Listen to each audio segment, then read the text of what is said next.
Euh, Bonjour à tous, bienvenue à tous ceux qui sont sur le live. Bon appétit à tous ceux qui nous écoutent ou nous regardent pendant qu'ils sont en train de manger. Bienvenue dans ce nouveau format intitulé Les Heures de l'IA. Les Heures de l'IA, c'est, comme j'ai dit, un tout nouveau format qu'on lance aujourd'hui au MIC. Donc on le baptise aujourd'hui avec toute l'équipe et avec Arnaud, que je vais présenter un petit peu plus en détail après. Euh, Juste pour vous expliquer, c'est quoi les objectifs de ce nouveau format. Ce qu'on veut, c'est vraiment clarifier un petit peu l'écosystème des prestataires de solutions IA en Wallonie, faire un petit peu démystifier tout ça, retirer un petit peu le flou et savoir identifier qui fait quoi, pour qui, mettre aussi des noms et des visages, enfin des visages sur des noms, pardon, donc ça, c'est un des objectifs des heures de l'IA. Participer aussi à vous faire un petit peu l'actualité, les dernières tendances, les nouveautés en termes d'intelligence artificielle. Euh, Qu'est-ce qui se passe dans l'IA? À savoir que 6 mois dans le monde de l'IA, c'est énorme. On essaye un peu de vous tenir à jour. Euh, Ce qu'on veut aussi, c'est participer à une certaine montée en compétences, faire en sorte que vous puissiez apprendre des choses, être inspiré par les cas concrets dont on va discuter avec nos invités.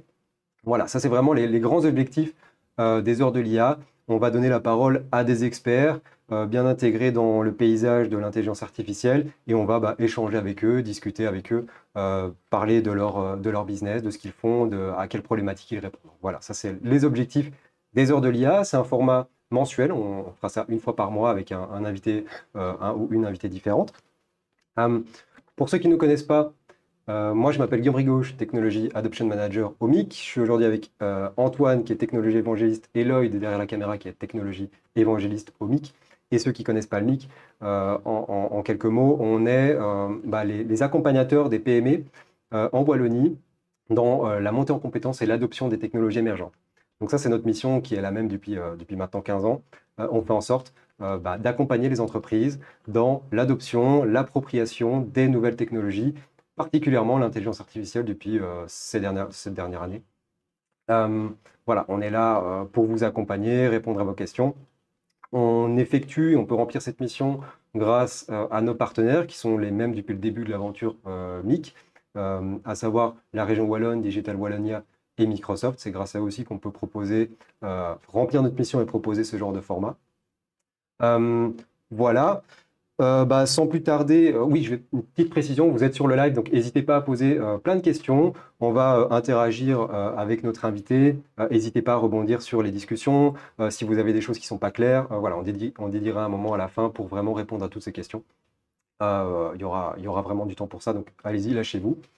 Lloyd est là derrière pour les lire de toute manière. Voilà, donc j'ai présenté un petit peu les objectifs des heures de l'IA. Aujourd'hui, on est avec Arnaud, tu es Head of Innovation chez Sagasify. Déjà, merci d'être là aujourd'hui, de baptiser ce nouveau format avec nous. Est-ce que tu peux peut-être te présenter en quelques mots et présenter ce que vous faites exactement chez Sagasify? Oui, mais voilà, merci Guillaume déjà pour l'invitation. Bonjour à tout le monde.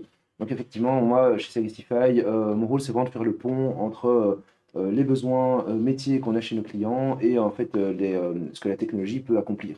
Donc pour ça, moi j'ai un passé très technique. Je suis physicien, statisticien. J'ai fait un doctorat en machine learning à l'époque, mais donc en intelligence artificielle aussi. Et donc aujourd'hui, moi, je fais vraiment en fait le pont entre un peu voilà, les besoins métiers, les équipes techniques pour m'assurer que les solutions qu'on va créer pour les clients soient créent de la valeur. Donc voilà. Alors et ça et en plus de plusieurs autres rôles dans la boîte, mais voilà, c'est principalement ça. Euh, voilà. Et donc effectivement, chez Sagestify, aujourd'hui, ce qu'on essaie de faire, c'est vraiment de aider nos clients à faire de l'optimisation et de processus métiers au moyen de solutions d'intelligence artificielle. Alors, quand je dis solution d'intelligence artificielle, eh bien, ça veut dire que ce n'est pas que de l'IA, c'est-à-dire que l'IA, c'est le petit cerveau qui va recevoir les données et prendre des décisions ou créer des données supplémentaires sur base des données. Mais derrière, si on n'envoie pas ces informations, cette nouvelle décision qui a été prise à la bonne personne, par le bon canal, au bon moment, eh bien, on n'arrive pas à créer de la valeur. Et donc, ça veut dire que, quelque part, la partie solution, c'est tout ce qui est l'intégration de ce petit cerveau artificiel pour qu'il ait accès aux données en temps réel, pour qu'il puisse prendre ses décisions et pour qu'on puisse arriver justement via le bon canal, que ce soit un chatbot, que ce soit une interface graphiques qu'on va aller faire sur mesure ou autre, eh bien, on va aller créer toutes les parties de la solution pour arriver à créer de la valeur et automatiser le processus métier. Voilà. C'est pour ça que chez nous, on a vraiment, en gros, l'équipe technique est composée à 50% d'ingénieurs machine learning qui vont aller créer de l'intelligence artificielle, et les autres 50% de l'équipe, c'est vraiment des développeurs qui vont pouvoir arriver à créer la partie vraiment IT traditionnelle de la solution. Ok, Voilà. hyper intéressant. Et du coup, tu parles de créer. En termes concrets, ça veut dire quoi? Qu'est-ce que vous faites? Si tu as des exemples de cas d'usage dernièrement que vous avez fait auprès de clients, oui, tu peux nous présenter un petit cas d'usage et nous dire aussi s'il y a un petit ou un gros cas d'usage, hein, évidemment. S'il y a si tu distingues des projets bien spécifiques, bien différents quand on parle d'intelligence artificielle, est-ce qu'il y a vraiment une segmentation et une augmentation, que ce soit de la difficulté ou autre, dans les différents projets IA que vous intégrez? Voilà, est-ce que tu peux juste me donner un exemple ou discuter d'un exemple de cas vraiment client que vous avez fait? Ok. Avant de rentrer sur un exemple, je vais peut-être un peu donner, un peu dézoomer et parler Vas-y, je t'en de prie, ouais. les trois grands cas d'usage. En fait, enfin, alors en généralisant évidemment énormément, hein, mais aujourd'hui, moi, j'identifie vraiment trois grandes manières de consommer de l'IA en tant qu'entreprise. La première manière, c'est peut-être dire, voilà, c'est la plus simple, c'est dire, je vais donner accès à tous mes employés à un genre de chat GPT ou voilà, un chatbot conversationnel qui leur permet d'arriver à automatiser des tâches quotidiennes, on va dire, de l'administrative, ou tiens, je dois écrire un email, voilà, je peux aller poser une question sur comment l'écrire mieux, vraiment, déjà avoir accès juste à ces outils-là, ça permet d'arriver à aller plus vite sur un certain nombre de tâches qu'on effectue au quotidien. C'est très facile à faire, il suffit de payer un abonnement et de s'assurer que l'outil qu'on a choisi correspond aux standards de sécurité qu'on veut appliquer, parce qu'effectivement, on va quand même mettre des données de l'entreprise dans cet outil, et donc il faut s'assurer que ces données ne soient pas, restent en fait propriété de l'entreprise et ne soient pas réutilisées. Mais une fois qu'on a ça, c'est vraiment très très facile à mettre en place, et c'est peut-être la manière la plus facile de commencer à intégrer l'IA et à monter un peu quelque part la familiarité des employés J'allais dire, avec ce c'est genre d'outils. une bonne première étape, en fait, à ce Exactement, niveau-là, c'est une très bonne première étape. On crée déjà pas mal de valeur avec ça. Alors après, le second type de projet, eh bien, c'est un peu une suite logique, c'est-à-dire que tous ces outils-là, c'est très bien, mais ils n'ont pas accès à vos données internes. ouais. Et donc, en fait, quand vous voulez aller pouvoir poser des questions plus spécifiques, par exemple, je sais pas moi, le service après-vente veut pouvoir aller dire, bah, tiens, on va poser cette question, et si on introduit, je veux que le chatbot m'aide à répondre à la question, mais pour ça, le chatbot doit avoir accès aux documents internes concernant vos produits, concernant vos services, etc. Et donc, typiquement, là, pour ce cas d'usage-là, il va falloir donner accès à un certain nombre de documents internes au chatbot pour qu'il puisse arriver à répondre de manière informée. Tu peux peut-être juste expliquer ce que c'est un chatbot pour toi, un chatbot boosté à l'IA peut-être par rapport aux anciens chatbots, puisque c'est pas du tout nouveau, mais c'est quoi la différence vraiment? Oui, c'est ça. Donc les anciens chatbots, effectivement, on leur donnait à l'avance, quand on les développait, on pensait à l'avance à un certain nombre de questions auxquelles ils devraient pouvoir répondre, et on préprogrammait une suite de questions ou une suite d'informations qu'ils devaient extraire par rapport à leur chemin dans l'arbre de décision, quelque part qu'on créait. Aujourd'hui, les chatbots sont beaucoup plus flexibles parce qu'en leur cœur, ils intègrent ce qu'on appelle un grand modèle de langage, comme typiquement ChatGPT ou autre, hein. Et donc, ces modèles-là sont capables de, quelque part, sans pré-programmation, vont déjà pouvoir répondre à une quantité de questions beaucoup plus importante et beaucoup plus large. Donc aujourd'hui, c'est beaucoup plus flexible et facile à mettre en place.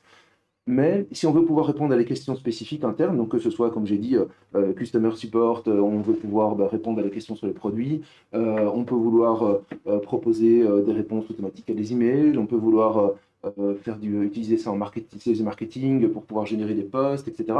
Et pour pouvoir faire tout ça, il faut un outil qui connaisse vos processus internes et qui a accès à vos documents en interne. Et donc là, c'est peut-être l'étape d'après, c'est-à-dire que je prends toujours comme un chat GPT-like, mais je lui donne accès à des documents en interne qui lui permettent du coup de connaître les données de l'entreprise. Et donc, ça, ça permet déjà aussi de répondre à un certain nombre de cas d'usage en plus.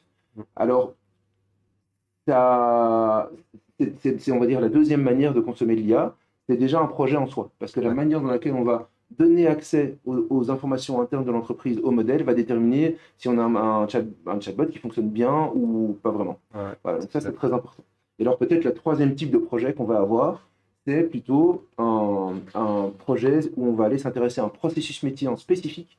Et ce processus métier-là, on va regarder comment on peut, étape par étape, essayer de l'automatiser. Ces étapes peuvent contenir de l'IA ou pas. Donc parfois, c'est beaucoup plus intéressant de utiliser de l'automatisation programmatique, on va dire traditionnelle. On n'a pas besoin de mettre de l'IA partout, mais il suffit que par exemple on ait besoin de l'IA, on va dire, imaginons que ce soit un processus métier qui se base sur des informations qui sont contenues dans les documents, et ben on va peut-être avoir besoin d'IA pour extraire automatiquement les données qui sont dans les documents. Mhm. Imaginons toutes les pièces jointes qu'on va trouver dans les emails. On reçoit les emails, et ben on va vouloir traiter les pièces jointes, extraire les informations qu'on a dedans, déterminer, par exemple, ça c'est un contrat, ben, j'extrais automatiquement nom, prénom, numéro de police, etc. Est-ce qu'il y a une signature, oui ou non, des choses pareilles. Mhm. Et donc après ça, j'ai un processus spécifique qui va dire, sur un document de type contrat, j'ai extrait ces informations, qu'est-ce que je vais faire après? Ah ben du coup, imaginons que j'ai tout qui est bien reçu, ben, je vais aller dans la base de données automatiquement rentrer un nouveau contrat au nom du client, etc.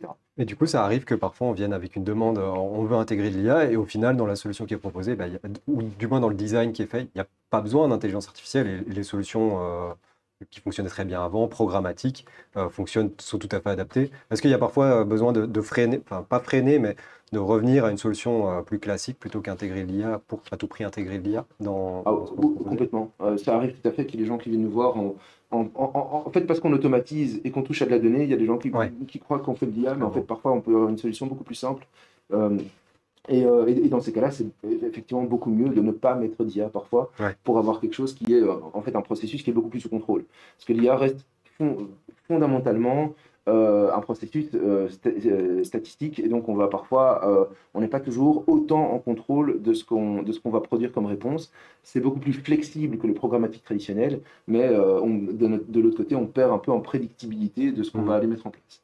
Mm, ouais, Donc tout à voilà. fait. Est-ce que tu peux donner peut-être vraiment, traduire en cas d'exemple concret avec une solution que vous avez proposée, un chatbot, l'inclure dans un exemple concret, une solution vraiment que vous avez mise juste pour traduire ce que tu viens de dire en cas d'usage Oui, concret? clairement. Par exemple, pour une entreprise qui propose des formations aux entreprises et aux particuliers aussi, eh bien, même si tout leur programme de formation, avec les horaires, les descriptions, etc., était proposé sur leur site web, c'était un peu compliqué. Et en fait, il y avait quand même beaucoup de gens qui étaient intéressés à devenir clients et à suivre leur formation, qui se retrouvaient à envoyer des emails. Et donc, on avait des gens qui passaient quand même un certain temps à répondre un peu toujours la même chose à ces emails, qui parfois, il y avait un certain délai de réponse, etc. Et donc là, ils nous ont demandé justement de pouvoir mettre en place un chatbot qui permettrait aux gens sur leur site web de pouvoir poser des questions. Tiens, j'ai besoin d'une formation en autant, ça coûte combien, c'est pour quelle personne, c'est quoi le programme, c'est quoi les horaires, etc. Et donc, ça, c'est quelque chose voilà, qu'on a pu faire, qu'on a pu les aider à Intéressant. réaliser. Euh, donc, typiquement, ça, c'est une petite PME, c'est un projet qui n'est pas très coûteux. Et pourquoi est-ce qu'on a pu le faire de manière pas coûteuse? Parce que quelque part, le risque et le coût lié, enfin le risque lié à une mauvaise, on va dire, réponse de l'IA n'est pas très important. Ok. Au Ouais. pire, l'IA ne donne pas une excellente réponse et quand on va aller booker la formation, on s'en rend compte et voilà. Donc ça, c'est quelque Mhm. chose qu'il faut vraiment comprendre, c'est que quand on fait un chatbot, le besoin d'avoir une précision de réponse à tout prix va potentiellement déterminer fortement Ouais. le coût de la solution finale parce que ça va fortement impliquer la manière dans laquelle le chatbot va finalement avoir l'accès aux données internes. J'avais vu au tout début, je pense que c'était il y a un an ou deux, une boîte qui avait mis un chatbot, je pense qu'ils vendaient des voitures. Et en fait, les gens, en discutant avec le chatbot en ligne, arrivaient à commander des voitures à 1 euro ou gratuitement, tu vois, parce qu'ils arrivaient à détourner un petit peu son fonctionnement. Et donc, effectivement, plus tu as besoin de précision dans ces réponses, plus je suppose que ça conditionne aussi bah, le prix, l'infrastructure derrière et la C'est ça, difficulté tout à du fait. chatbot. Voilà.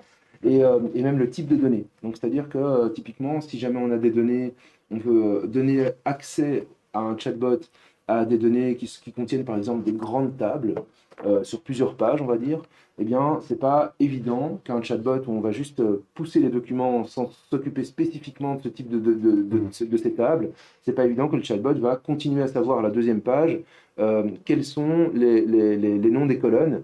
Et donc, en fait, il n'aura plus nécessairement accès comme il faut au contenu de la table. Et donc, ça, on a besoin de pré-traitement spécifique.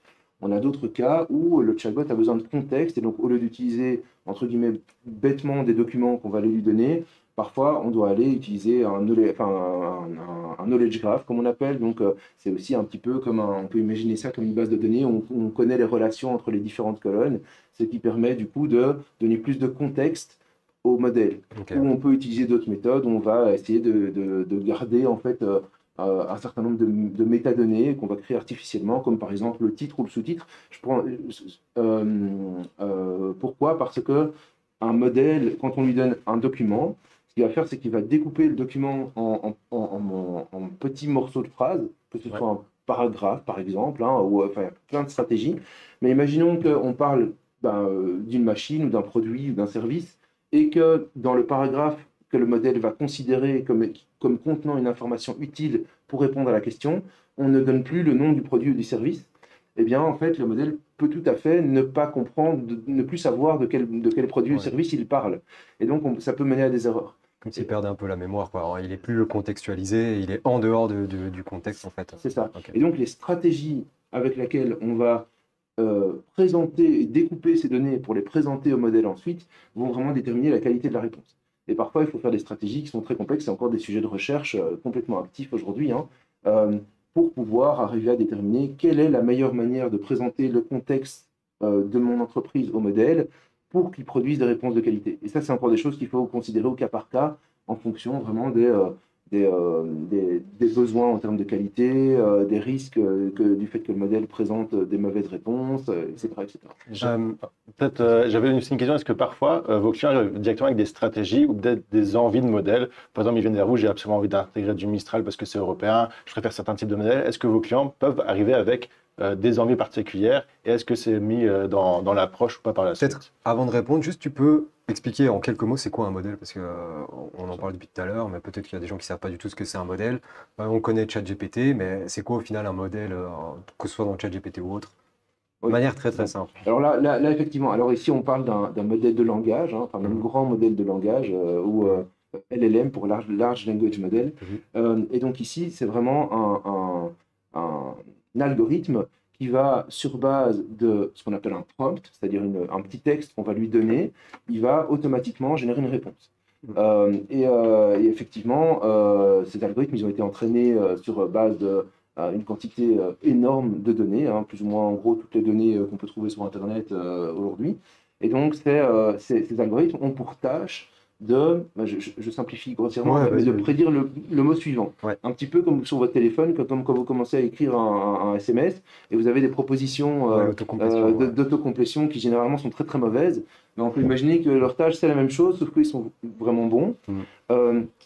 Mais ça veut aussi dire qu'il y a une forme limitée de confiance dans ce qu'on peut avoir dans ses réponses. Parce que de la même manière que votre téléphone ne sait pas du tout si ce qu'il propose a un sens, eh bien en fait, un modèle de langage n'a aucune manière de savoir si ce qui répond a un sens ou pas. Et c'est pour ça qu'on a tous ces risques, on entend tous entendu parler des hallucinations, où les modèles vont commencer à raconter n'importe quoi. Donc voilà. Mais donc ces modèles, c'est vraiment des engins à, sur base d'un texte en entrée, produire un texte en sortie. Ou une image aussi. Enfin, maintenant, on a des modèles.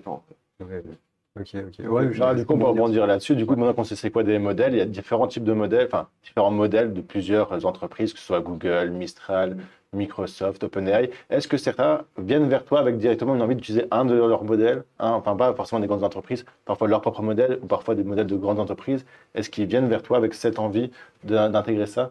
Ça arrive. C'est pas ultra fréquent. En général, on a plutôt des gens. Alors, en fait, s'il y a un choix comme ça, c'est parfois par peur de fuite de données, typiquement. Ça va être le cas le plus régulier. Mais voilà, c'est pas les choses qui sont les plus fréquentes parce qu'on a, en fait, des manières de pouvoir garantir la sécurité des données, même sur des modèles qui sont, on va dire, américains aujourd'hui, ou enfin, autant que possible, en fait. Voilà.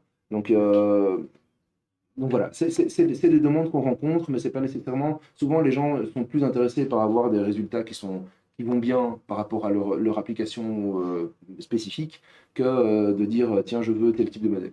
Et vous, dans votre cas, ça arrive de souvent varier de modèles selon vos clients ou vous utilisez relativement toujours presque le même modèle parce qu'il répond bien à la demande, parce que c'est le meilleur en tant que tel, ou bien vous variez selon vos clients les modèles? Alors ça varie selon l'application, effectivement. Mais alors nous, ce qu'on fait, c'est qu'on a des processus de recherche en interne, on fait des benchmarks réguliers, nos propres benchmarks de modèles. Il y a aussi des modèles qui sont benchmarkés très régulièrement par la communauté, donc ça, on peut aussi se baser là-dessus. Et donc, typiquement, quand on va développer l'application, on va faire un certain nombre de tests pour voir un petit peu qu'est-ce qu'on va choisir pour que ce soit pour produire les meilleurs résultats possibles. Mais évidemment, après ça, une fois que c'est en production, on ne va plus faire des changements derrière parce que ça pourrait avoir des impacts qui doivent à chaque fois être évalués. Effectivement. Voilà. Les benchmarks, c'est globalement un score qu'on va donner. C'est un score de comparaison. Un score. C'est ça. Tout à fait. Ok. Ok, parfait. Et j'ai peut-être une autre question. Est-ce que, donc on parle souvent de grands modèles, il y a aussi les petits modèles qui existent. Est-ce que ça vous arrive de les utiliser, dans votre cas, des petits modèles qui sont parfois beaucoup moins coûteux, parfois moins énergivores, et que vous l'utilisez dans certains scénarios plutôt que des grands modèles, où ça reste encore très faible comme utilisation dans vos processus? Alors, en général, ce qu'on fait, c'est qu'on commence par essayer de prouver qu'on peut résoudre le cas dans les phases de test et de développement avec des grands modèles. Et ensuite, on fait des tests avec des modèles de plus en plus petits pour essayer de voir en fait, où se trouve un peu le point d'inflexion dans la courbe des performances et la courbe énergétique, quoi. Pour essayer de, quelque part, proposer quelque chose qui soit responsable, à la fois au niveau de coût, d'écologie, etc., mais qui garantisse quand même des niveaux de performance intéressants. Donc, c'est Ok. des tests qu'on fait. On commence par prouver qu'on peut résoudre le cas et après, on essaie de downscaler. Ok, parfait, Ok. intéressant. Bah, je rebondis un peu sur ce que tu dis, surtout que tu parles de commencement. Donc, tu disais qu'il y avait trois grandes phases, les projets accessibles, puis après, c'est des projets un petit peu plus complexes à mettre en place. Euh, Si moi, je veux commencer, c'est quoi la bonne manière de commencer pour pas me planter? Je suis une PME, je veux intégrer de l'intelligence artificielle. J'ai déjà fait l'étape 1, c'est quoi l'étape 2? Ou plutôt, comment est-ce que je fais pour commencer à l'étape 2? Est-ce que j'aurai du travail à faire en amont? Voilà, comment ça se passe? Comment est-ce qu'on peut en fait mener à bien commencer un projet IA? C'est ça.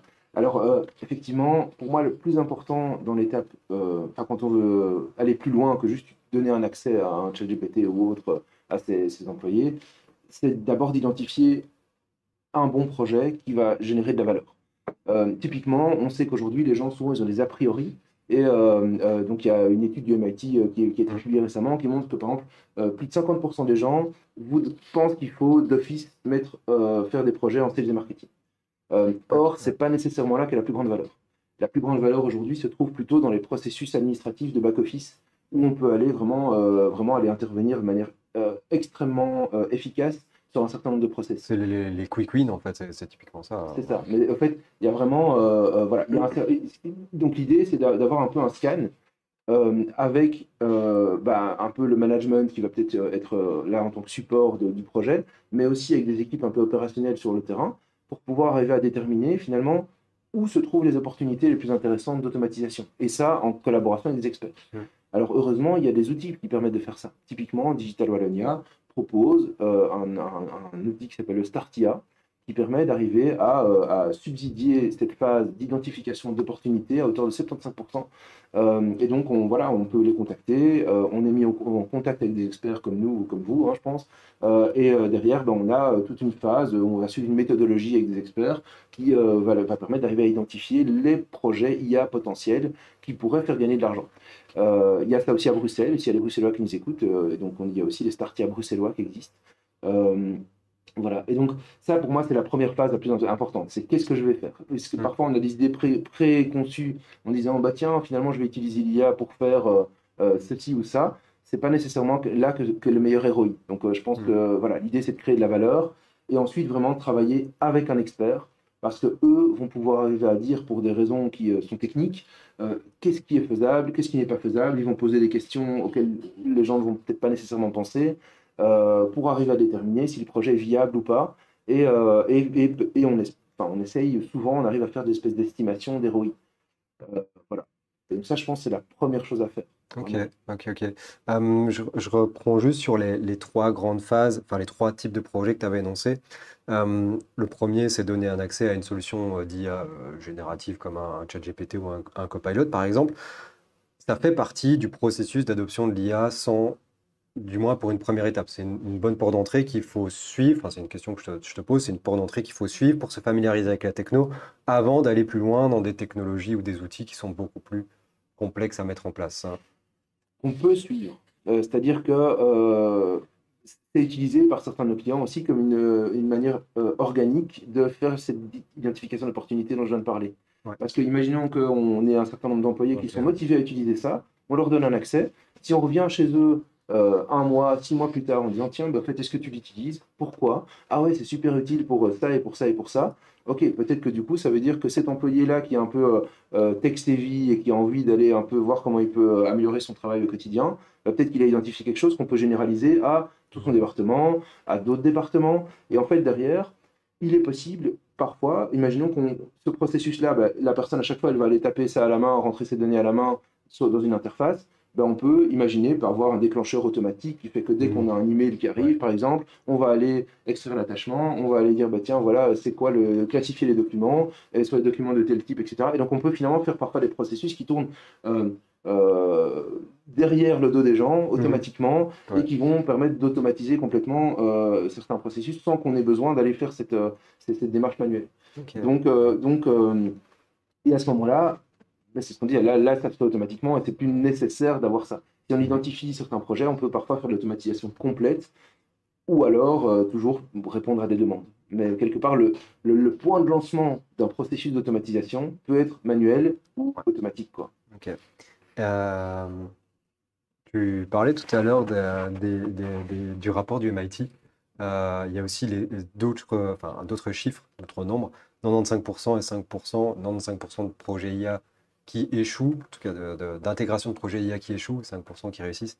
Tu en as entendu parler, je crois, enfin, tu les as vus dans le rapport. Ouais. Tu peux, on a parlé de comment bien commencer, mais qu'est-ce qui fait que autant de projets IA en tout cas échouent? Parce que 95%, bah, c'est quand même énorme. Et du coup, pourquoi est-ce qu'en fait 95% des projets IA échouent? C'est une super bonne question et en fait, c'est parce que c'est très compliqué. L'objectif, en fait, c'est de créer de la valeur.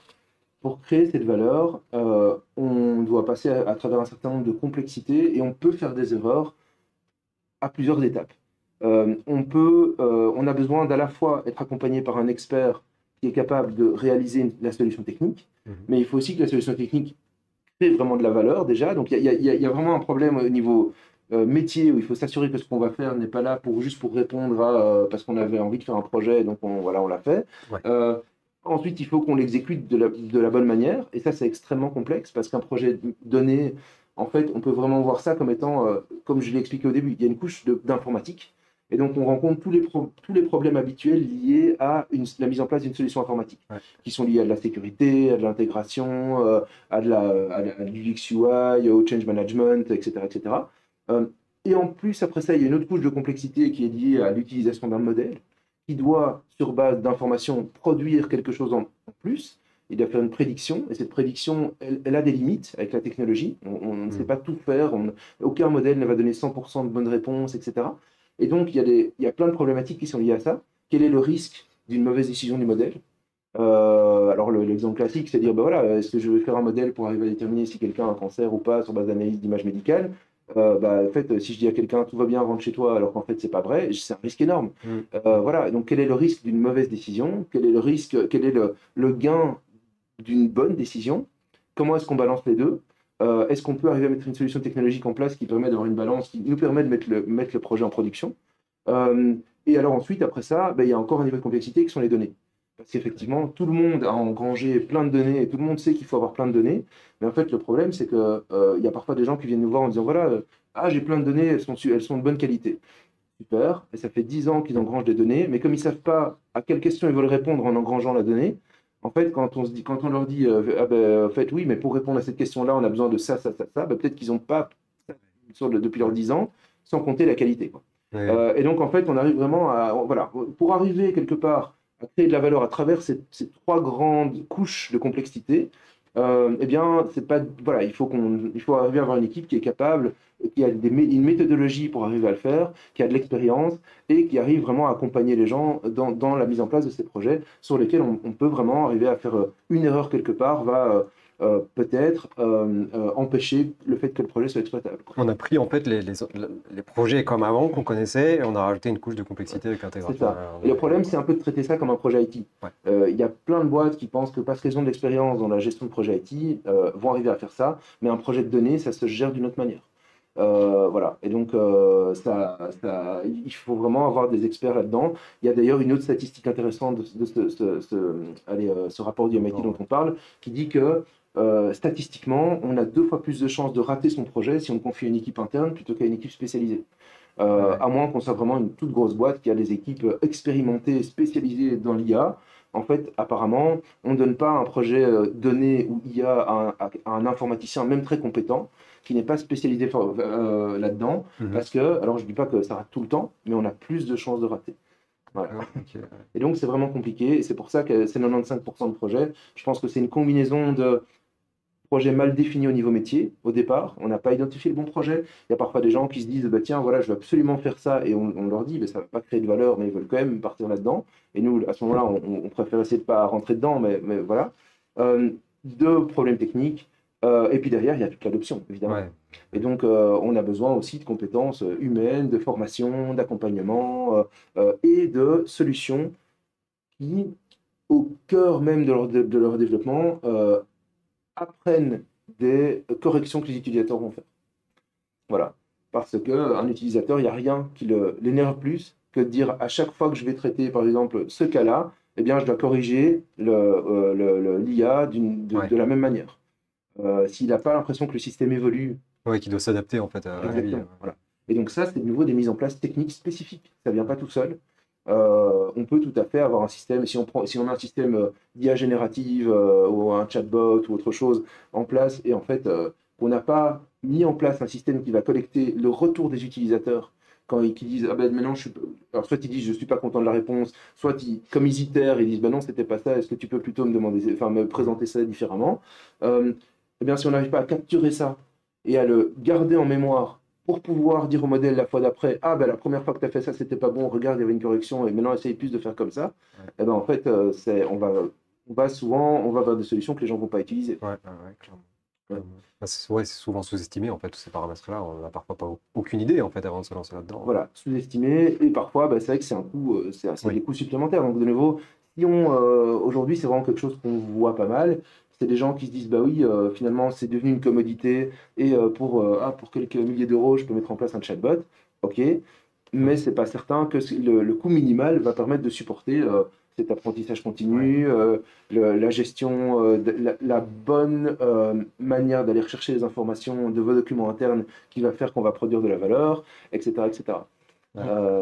Ouais, comme je reprends, c'est très rare qu'on arrive à plug and play directement un outil et qui va fonctionner directement, surtout quand on parle d'IA, ça va être le traitement de données derrière qui est très important. C'est très très rare, voire même presque impossible, d'avoir directement plugué un objet, un modèle d'IA qui va directement bien comprendre les données sans de traitement derrière, sans un traitement continu et à long terme. C'est pas juste une fois c'est mis et on n'y touche plus. Il y a vraiment un travail continu à faire tout le long, ce qui permet aussi d'avoir une bonne adoption de l'IA à travers ça. Oui, complètement. Et il y a un exemple, typiquement, on a travaillé avec un très gros hôpital à Bruxelles dans les derniers mois, là, qui ont voulu justement faire un chatbot tout seul. Et donc, ils ont utilisé une solution out of the box. Ils ont juste déployé un chatbot sur leurs données. Et l'idée, c'était d'aller chercher les procédures médicales. Et comme ça, le personnel médical pouvait avoir accès à quelqu'un est tombé, qu'est-ce que je dois faire, c'est quoi la procédure. Et donc, voilà. Et en fait, les résultats n'étaient pas assez bons pour être mis en production. Et là, ils nous ont contactés et nous ont dit, ben voilà, nous on a ce problème-là, on a essayé de le faire tout seul, c'est pas bon, est-ce que vous pouvez nous aider? Et donc nous, on a travaillé justement sur ces méthodes de récupération de l'information pour que le modèle ait accès à des informations plus précises. Et en fait, après avoir fait du coup, quelque part, ajouter ces upgrades dans la manière dans laquelle le modèle avait accès à l'information, ben, on a refait un test et finalement, le même moteur là maintenant donne des réponses suffisamment qualitatives pour que le projet soit passé en production pour les milliers d'employés de l'hôpital, quoi. C'est un petit peu ça le piège, ils sont tombés dedans, c'est qu'on peut très vite arriver à des réponses, mais peut-être que le taux de réponse n'est pas assez suffisant, peut-être qu'ils ont 60% de réponses qui sont OK, d'accord, mais en fait, ça va être surtout jouer sur les 40 derniers pourcents qui vont être vraiment importantes, et c'est là-dessus que vous venez, vous, arriver en disant, OK, vous avez fait votre petit prototype, vous avez réussi à trouver quelque chose d'intéressant, maintenant, nous, on va faire un vrai travail de data derrière, vraiment travailler, et là, ça vous permet d'augmenter le pourcentage de réponses derrière. Exactement. Et c'est là qu'il faut de l'expertise, et parce qu'il y a plein de manières de le faire. Mais c'est super intéressant ta réflexion, parce que finalement, aujourd'hui, c'est vraiment un peu le piège de l'IA. C'est-à-dire que tout le monde peut faire un prompt et tout le monde peut aller sur voilà, et faire des tests un peu par lui-même. Et parce que le fait de tester et de se dire, ah bah je pourrais automatiser ce truc-là, c'est devenu facile. En fait, on a l'impression que c'est facile à mettre en place. Mais le fait d'avoir quelque chose qui est prêt pour la production, dans lequel on peut faire confiance et qui va chercher, comme tu l'as dit, les pourcentages de performance qui vont faire qu'on va pouvoir avoir confiance dans ce que l'IA va répondre.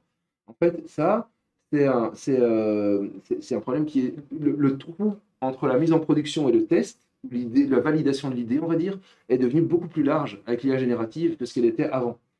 Et donc, en fait, maintenant, bêtement parce que les réponses de l'IA générative sont probabilistes, et donc, comment est-ce qu'on va arriver à déterminer, à juger de la qualité d'une réponse de manière suffisamment automatique que pour pouvoir déterminer que le modèle fonctionne à X% sur un grand jeu de données. Non, Donc, c'est des problèmes qui sont compliqués, quoi.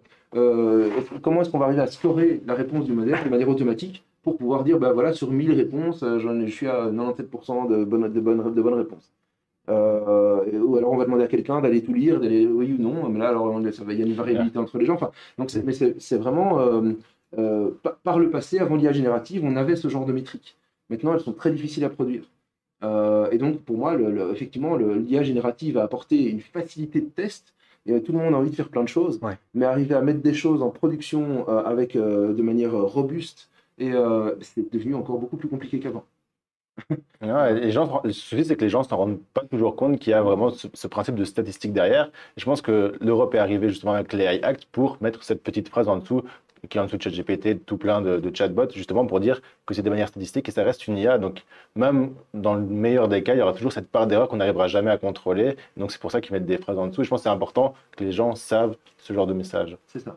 Mais ça explique aussi pourquoi, justement, un peu en fonction du cas d'usage qu'on a, eh bien, on va. Allez, il y a encore un coût de mise en place qui est associé au fait de mettre un peu toutes ces métriques, de tester, et d'avoir un truc qui est finalement un outil dans lequel on peut avoir confiance, quoi. Donc voilà, on a de plus en plus des gens qui nous disent ah, chatbot, finalement, ça coûte pas cher, on voudrait mettre quelque chose en place pour autant. Et en fait, souvent, c'est sous-estimé. C'est un peu ce que je vois maintenant du retour. Moi, ça m'est arrivé de répondre à des appels d'offres en disant, écoutez, si vous voulez quelque chose qui corresponde à votre description, en fait, votre budget est vraiment trop bas. Moi, je peux commencer à partir du moment où c'est peut-être x2, quoi. Parce que on reste pas sur des montants, ça reste des montants plus bas qu'avant, hein. Mais par contre, il y a vraiment cette idée de il suffira de déployer quelque chose out of the box et de cliquer sur 3 boutons et on va avoir quelque chose qui fonctionne, quoi. Or, c'est pas vraiment encore le cas. Même quand on regarde, enfin, vu qu'on est tous dans la tech ici, quand on regarde dans le niveau infrastructure derrière, entre un petit projet, un petit prototype qui tourne avec un seul modèle et un grand projet, vraiment un travail de données, il y a tout plein de modèles qui rentrent en jeu. On parle d'embedding, de re-ranking, enfin tous des termes techniques. Là où forcément quelqu'un qui n'est pas dans la tech ne voit pas l'utilité qu'il y a derrière, et c'est pourtant là-dessus que ça va jouer les 10 derniers pourcents, les 5 derniers pourcents les plus importants. Il y a vraiment une infrastructure complètement différente entre un petit prototype lancé soi-même et donc ce que vous faites, des plus grands projets avec vraiment un travail de données derrière et tout ce qui est par la suite. C'est ça, clairement. Ouais. Et donc aujourd'hui, voilà, je trouve démocratisation de l'IA grâce à des outils disponibles par tout le monde, mais d'un autre côté, on a parfois un manque de réalisme par rapport à la mise en place de solutions qui sont quand même complexes, qui demandent des experts qui sont quand même ultra formés, etc., etc. Et parfois, on a un petit reality check parfois qui se passe quand on a des gens qui viennent nous voir. Et quelque part, ça arrive que les gens disent « Ok, c'est pas grave. » Parce que de nouveau, la même chose. Hein, il y a quand même pas mal d'agences qui sont arrivées en disant bah, « Voilà, on est moins experts, mais parce qu'on sait faire un peu de prompting et qu'on s'y connaît un peu en informatique, et qui n'ont pas tout ce bagage technologique. » Et donc, parfois, les gens disent bah, « Tiens, il y a quelqu'un qui est moins cher à côté. puis ils y vont avec eux, mais c'est peut-être une équipe qui a moins tous ces outils-là à disposition. Et derrière, ils reviennent chez nous 6 mois plus tard en disant en fait ça n'a pas marché. Est-ce qu'on peut Ou revenir, justement, ça joue à 5% en termes de qualité de réponse. Et Ouais. voilà, ouais, clairement. Ok, je te propose de peut-être aborder un autre sujet. Chez Sagacify, vous avez développé une solution, ou en tout cas collaboré sur l'élaboration d'une solution, tu me corrigeras s'il faut, qui s'appelle Squeeze AI, si je ne dis pas de bêtises. Ouais. C'est un IDP, donc Intelligent Document Processing, un outil qui traite des documents de façon intelligente. Tu peux expliquer un peu ce que c'est? C'est quoi un IDP? À quelle problématique ça répond? Typiquement, si moi je traite 150 factures au sein de ma PME, est-ce que c'est le genre d'outil qui peut m'aider? Voilà, est-ce que tu peux un petit peu le présenter?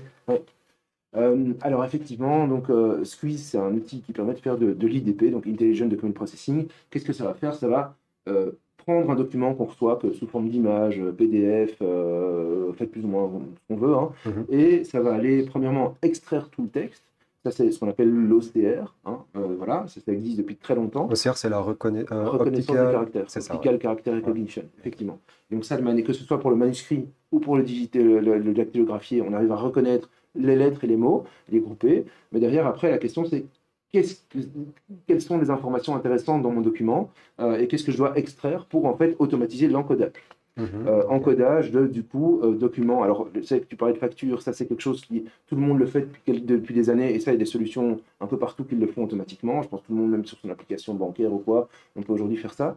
Mais ici, nous, ce qu'on propose avec Squeeze, c'est de faire ça sur n'importe quel type de document, sur base de 2-3 exemples. Vraiment, donc là, on a développé maintenant techniquement, jusque encore il y a 6 mois, il fallait plutôt 50 exemples sur lesquels on allait à la main dire ça se trouve là, ça se trouve là, ça se trouve là. Et donc, ça a demandé quand même un certain coût, un certain temps de mise en place, de pouvoir créer une base de données d'apprentissage pour que le modèle, sur base des exemples, puisse arriver du coup à, après, retrouver les bonnes informations. Et donc, pour tout nouveau type de document, il fallait aller en mettre 50 dans l'application et dire ça se trouve là, ça se trouve là, et ça prend quand même quelques heures. Alors, c'était déjà super, mais maintenant, depuis, en utilisant en fait finalement des modèles de vision et en les combinant avec ces OCR et en faisant ce qu'on appelle du fine-tuning, donc on va aller vraiment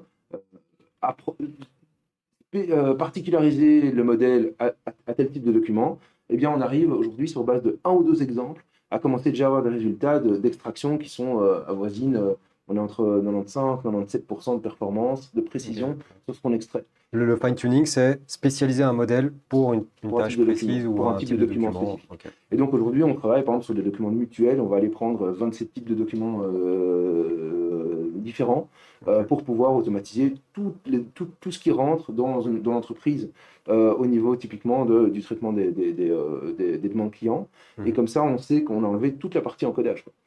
Il n'y a plus qu'à faire de la vérification, parce que le modèle se trompe encore de temps en temps, hein, quand même 97%, donc voilà.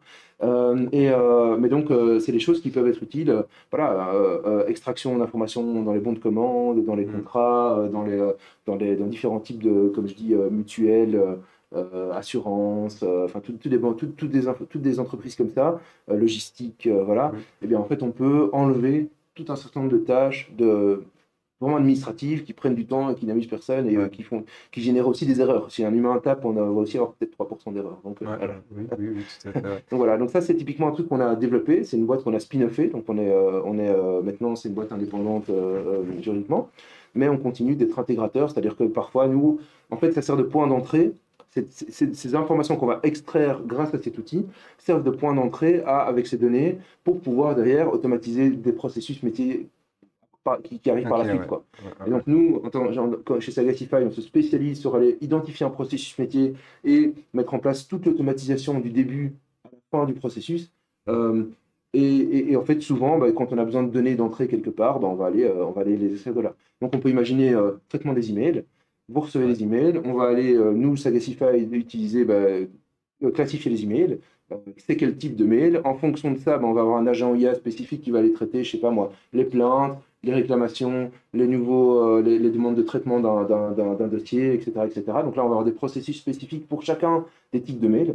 Et alors, on va traiter les attachements aussi. Et donc, typiquement, ça, c'est Squeeze qui va extraire toutes les informations de documents parfois extrêmement complexes, de plusieurs milliers de pages. On fait ça, par exemple, en aviation, sur des documents, des PDF de milliers de pages, avec des numéros techniques de pièces des avions et des choses pareilles. Ok.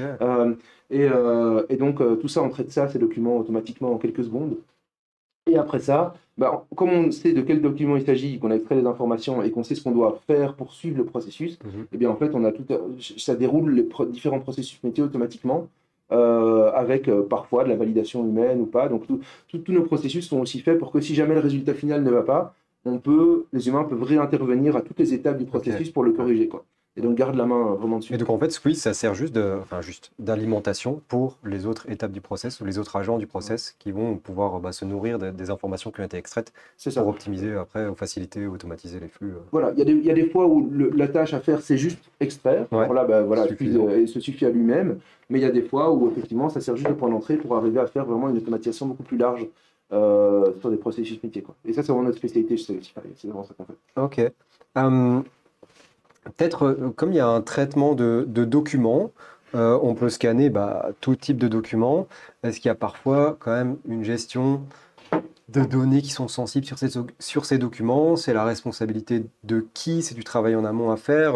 Voilà, comment sont gérées ces datas qui sont parfois un petit peu sensibles, soumises au RGPD ou à l'AI Act, ce genre de choses? C'est ça. Alors effectivement, on traite des données aujourd'hui, des données financières, des données de santé, des données, voilà, un certain nombre de données qui sont toutes sensibles.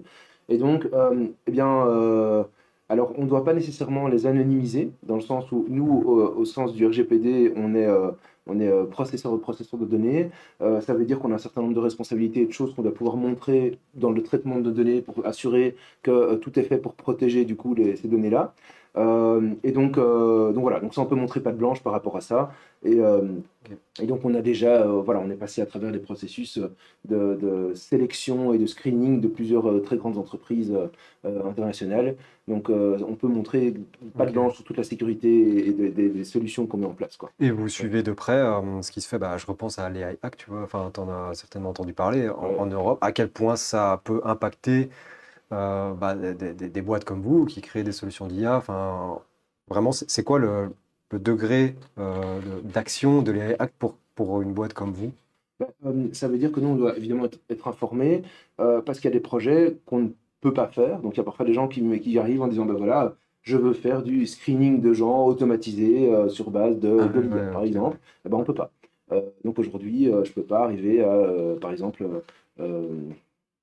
j'ai des exemples que je ne peux pas dire, mais sur base d'informations que je vais extraire d'une manière ou d'une autre automatiquement, je ne peux pas arriver automatiquement à dire si lui ou il peut être mon client ou pas, ou est-ce que je veux bien. Voilà, il y a un certain nombre de choses qui sont complètement interdites, il y a des choses qui sont permises si on le documente suffisamment, il y a des choses qui sont tout à fait permises, et donc nous, on doit être au courant de ça. Donc on a quelqu'un qui est spécialisé chez nous là-dedans.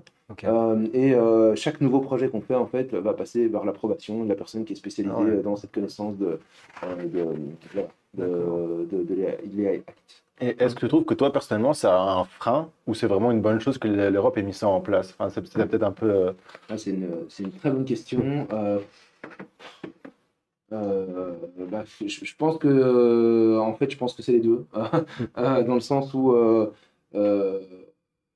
évidemment, il y a des choses qu'on ne peut pas faire et on va peut-être être en retard sur certains autres pays, mais d'un autre côté, il y a aussi beaucoup de résistance à l'IA et je pense que si on peut arriver à sécuriser les gens pour qu'ils se rendent compte que c'est pas dangereux, ça permettra d'arriver à potentiellement avoir une meilleure adoption. C'est un peu comme les choses qu'on entend partout. Je reviens sur ce rapport du MIT où on dit, bah, tiens, ce qu'on entend le plus, c'est l'IA va remplacer tous les métiers. En fait, on se rend compte qu'aujourd'hui, ce n'est pas le cas. C'est-à-dire qu'on a beaucoup de projets, 95% des projets ne vont pas en production, donc forcément, on a beaucoup de gens qui testent des choses, mais on n'a pas encore une adoption qui est suffisamment forte dans plein de secteurs et de métiers pour avoir vraiment un vrai effet par rapport à ça.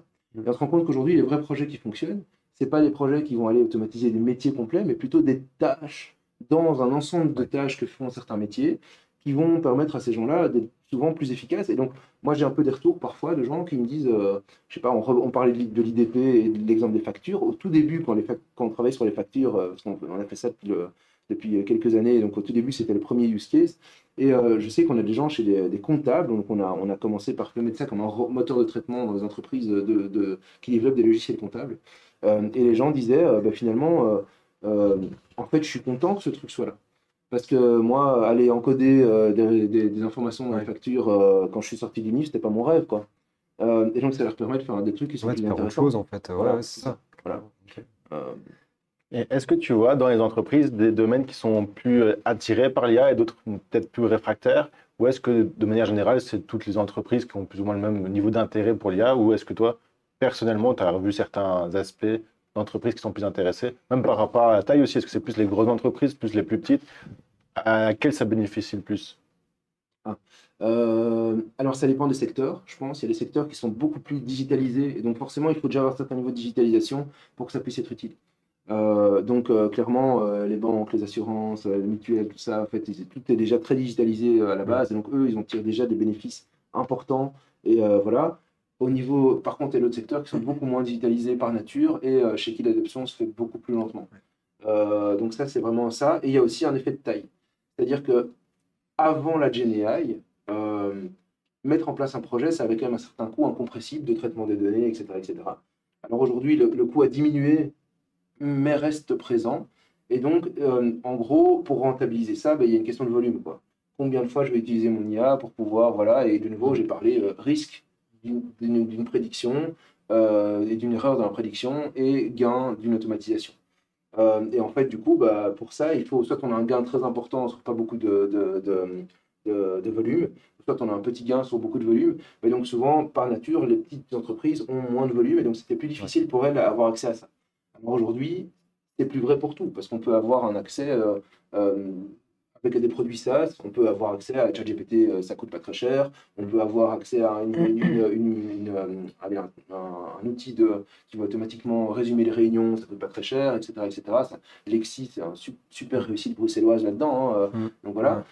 Et donc en fait aujourd'hui, il y a une vraie démocratisation sur certains produits, mais si on veut mettre en place des trucs sur mesure, il y a quand même encore un coût. Et donc clairement pour les PME, il faut encore que la PME ait des bons use cases pour que ce soit accessible.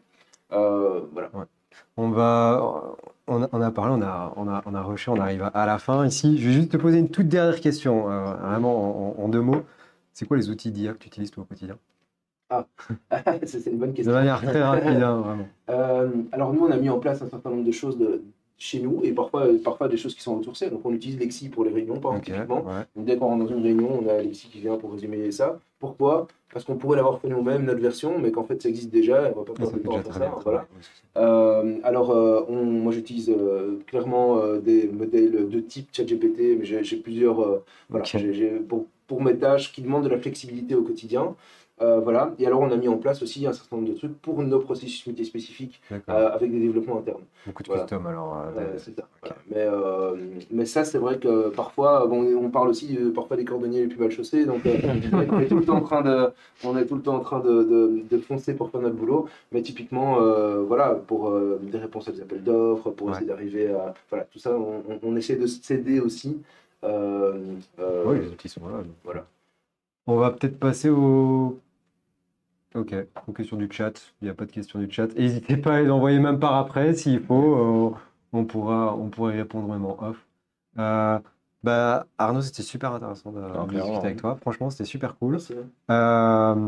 Voilà, je te remercie vraiment d'être venu et d'avoir baptisé les heures de l'IA avec nous. Et puis voilà, comme on l'a dit, on vous tiendra informé. Le mois prochain, on reprend. Je ne sais plus si on a déjà publié les invités, mais ça arrivera. Voilà. Merci. Un grand merci. Merci à tous. Salut. À la prochaine. Ciao, ciao.